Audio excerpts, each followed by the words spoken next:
Some members of the ANC Youth League in Ekurhuleni Region are saying that they've been excluded in the process leading to the upcoming Ekurhuleni Regional Congress, which was scheduled for yesterday. They've also complained about intimidation, among other grievances. Joining us to elaborate on the dispute, Mfundo Ngqabishe, ANC Youth League branch chairperson for Ward 109 in Daveyton and member of the ANC Youth League Ekurhuleni Regional Task Team, Kutloano Rakosa. Gentlemen, good evening and thank you very much for your time and joining us today here on In Focus. Mfundo, let's start with you. Mfundo, what is the primary complaint that you are raising around the ANC Youth League Congress that was held, or has it been held yesterday?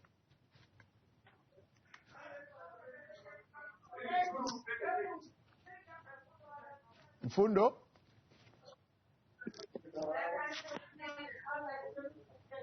All right, we have a challenge connecting to Mfundo there.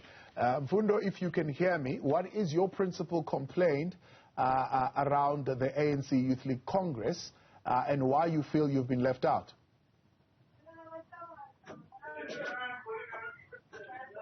All right, we'll leave Mfundo for now. But Kutloano, let me bring you in here. A complaint has been raised by this particular branch that there is apparently a plan to have a dodgy congress in a secret location despite addressing pending disputes. Have there been pending disputes that the task team has not attended to? Thank you very much for the opportunity to come to ask us to come and respond to the queries that they have been made by the said comrades. We were inundated almost from the first time that we started launching our branches. We've been inundated with some of the disputes that they would have written to the regional task team or the RCPC. Which pertains to some of the disputes that they raised. So the regional task team had then responded to some of the disputes insofar as the disputes are concerned, and at that time also given them a verdict to say this is a verdict from the regional dispute committee. And comrades have then, after not feeling comfortable with the responses from the regional dispute committee, they took up their matter to the provincial dispute committee, and after taking their matter to the provincial dispute committee, they got the verdict as well, and comrades have also had not been comfortable with the verdict that they received.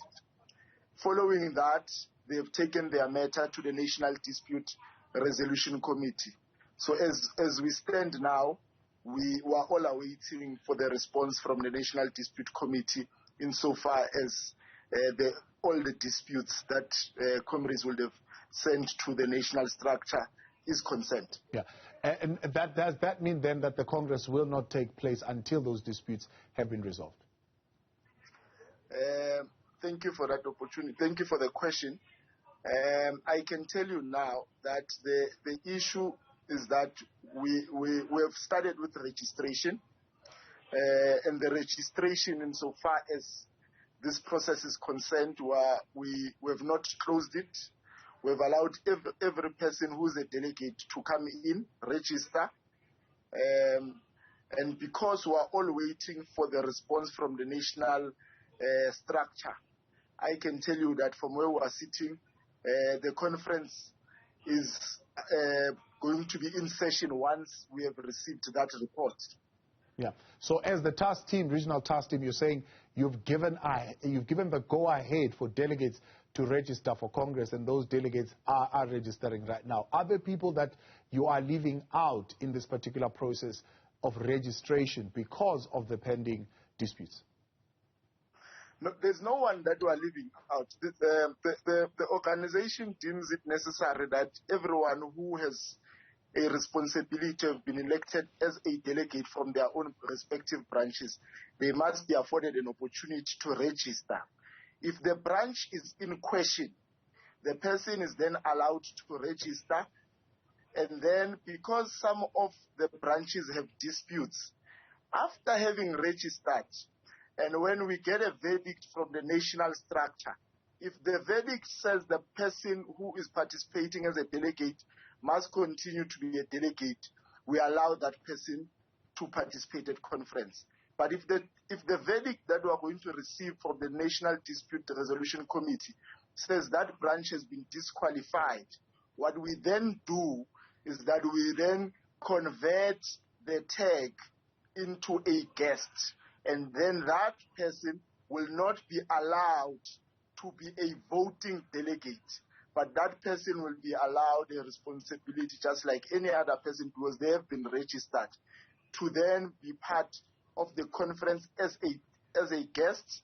And if they so wish that they do not want to be part of conference as guests, that is another matter that we are going, it's their own matter that they must take up. All right, let's try and bring in Mfundo here. Mfundo, if you can hear me, let's hear what your issues are. I believe the disputes have now been taken to the National Dispute Resolution Committee, and they are being attended to, which is largely what you've been calling for National to look into your matter. Are you satisfied? Unmute for us, please. Thank you very much, Mr. Mzuli. Look, we are not satisfied because, one, has to ask the question, why is it that Ekurhuleni has to rush going to Congress when there was a statement from the Provincial Congress Preparatory Committee that said that all regions have got about, I think, until the 28th of May to convene their branch annual general meetings. And then after, it is only after then that regional congresses can come in. So we want to know what is it that the RCPC of Ekurhuleni is rushing for, because they've got time, clearly, according to the schedule of the province. They've got enough time. So we don't understand why is it that there has to be disputes that are sitting. I mean, as we speak, comrades are marching outside there. Maybe you can hear in the background there's noise of comrades singing. They are marching, and they've been shot at by police bouncers who are hired to shoot to kill these young people here by this unscrupulous RCPC of Ekurhuleni. And we want to know why is the rush? This venue itself is under question. You know, in the morning we called here to say, is there a regional congress of the Youth League going on? I'm a delegate that is supposed to be inside. I did not receive a message that the venue has been moved to Kopanong, where we are.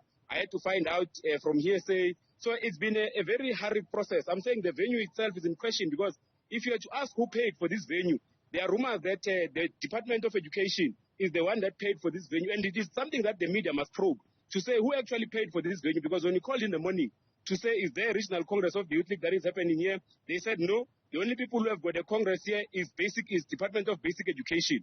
So now it means that it might be that this congress itself is paid for with public money. So that is something that must be asked.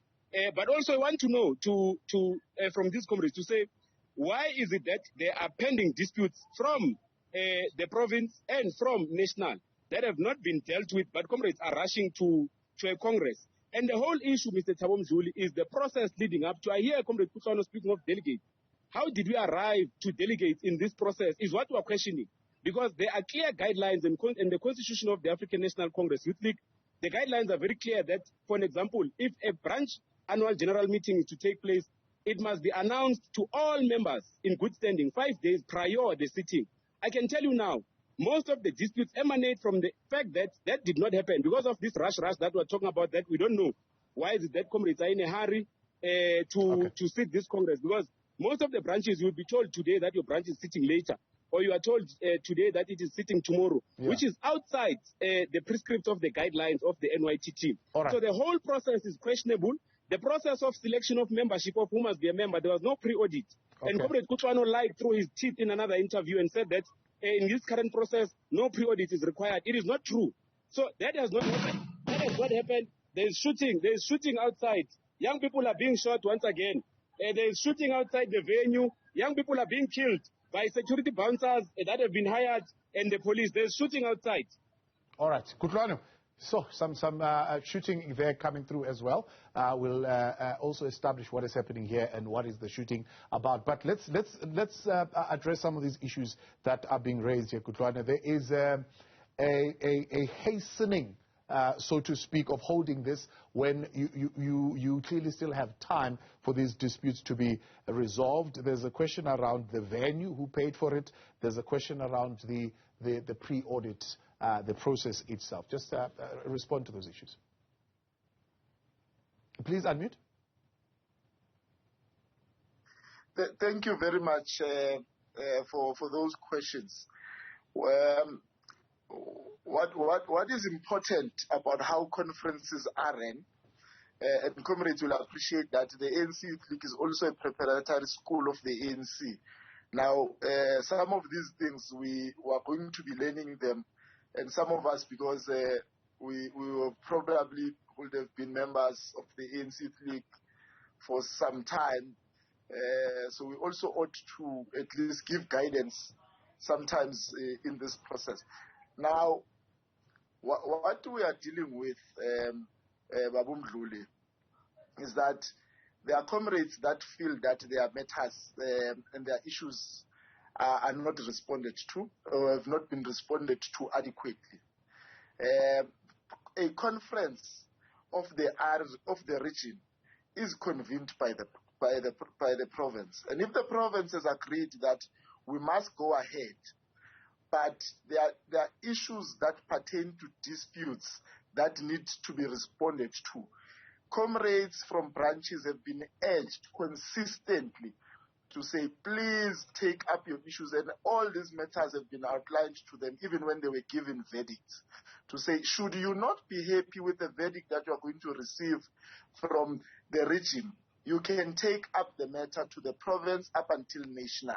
And that's the reason why I was saying earlier that the matter that we are sitting with now is that comrades who felt that the disputes or the verdicts that they would have sent to the region and the province were not adequately responded to, they've taken the matter to national.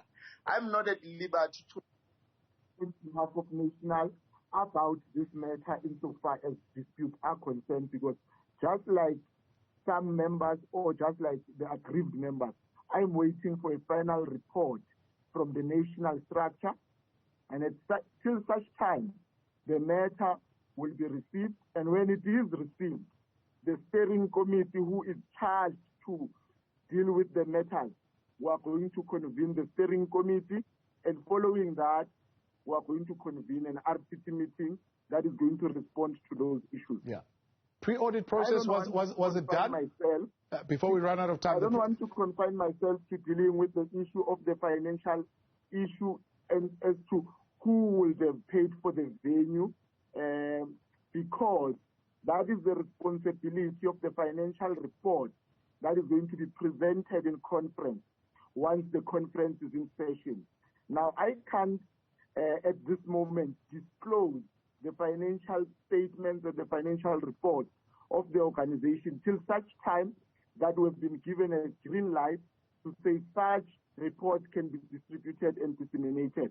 But I find it quite disturbing that there can be such allegations about the Department of Education, but I'm not the spokesperson of the Department of Education. I'm not employed by the Department of Education. Comrades can rather contact the Department of Education and at least test the allegation. Mr. Thabo Mdluli, Kutloano is evading the question of pre-audit. Can you please respond to that question? He will not evade. Please answer the question on the pre-audit process. Okay. Thank you very much. The pre-audit process, we're all guided by guidelines that have been established, published, and agreed to by the NYTT, insofar as how conferences and how BGMs must be convened.